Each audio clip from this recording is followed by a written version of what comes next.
ما ينفعش بقى نكون في موسم الفراولة وما نعملش كيكة الفراولة.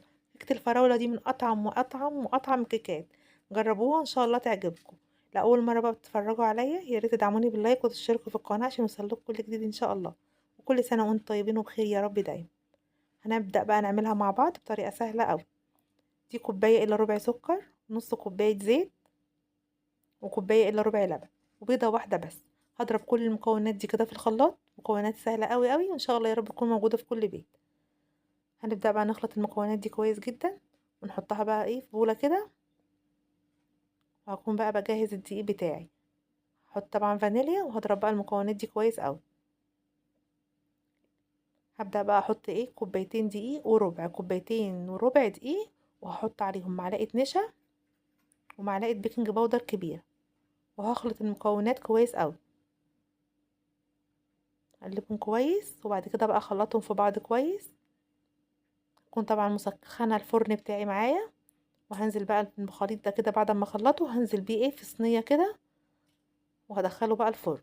وبعد ما يستوي معايا هكون بقى مجهزه له صوص حلو قوي قوي، صوص ابيض وصوص الفراوله.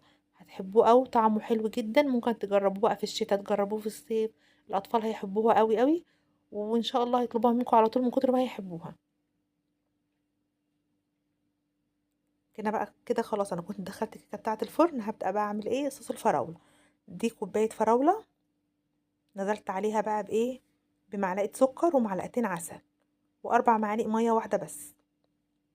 هبدأ بقى كده ايه المية هحطها كده في المعلقة 4 معالق بس.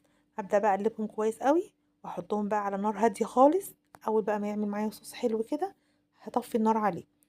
هكون بقى بجهز صوص تاني برضو.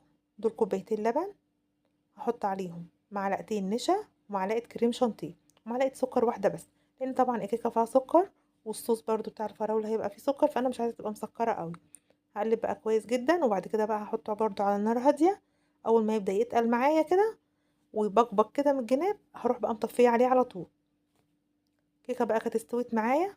طبعا الكيكه لازم اسيبها تبرد كويس وبعد كده بقى اقلبها.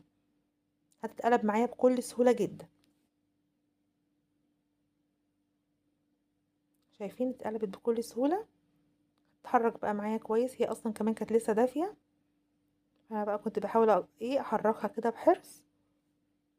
قلبتها بقى كده عشان الجنب ده كان ناشف شويه، فانا بقى عايزه ايه احط الصوص عليه عشان يطريها كده وتبقى حلوه قوي.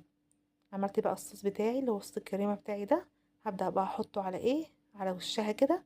طبعا المفروض انا كنت سبت الصوص ده كده في التلاجة يمسك فيها ويجمد فيها كويس قوي، وبعد كده بقى انزل بصوص الفراولة. بس طبعا انا ايه الاطفال طبعا انتوا عارفين مش بيصبروا، فاضطريت بقى ان انا احط الاتنين مع بعض. فعمل الشكل ده. بصراحة الشكل كان حلو قوي وعجبني وحبيت ان انا اعمله كده. وبعد كده بقى ممكن تزينيها بفراولة بقى كده إيه سليمة، تقطعيها كده نصين وتزينيها بقى بالشكل ده. حلو قوي، جربوها وان شاء الله تعجبكم.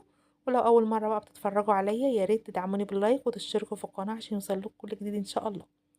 شايفين جمالها؟ ممكن بقى تعملوها في الصيف، تعملوها في الشتاء، هتحبوها قوي ان شاء الله. السلام عليكم ورحمة الله وبركاته.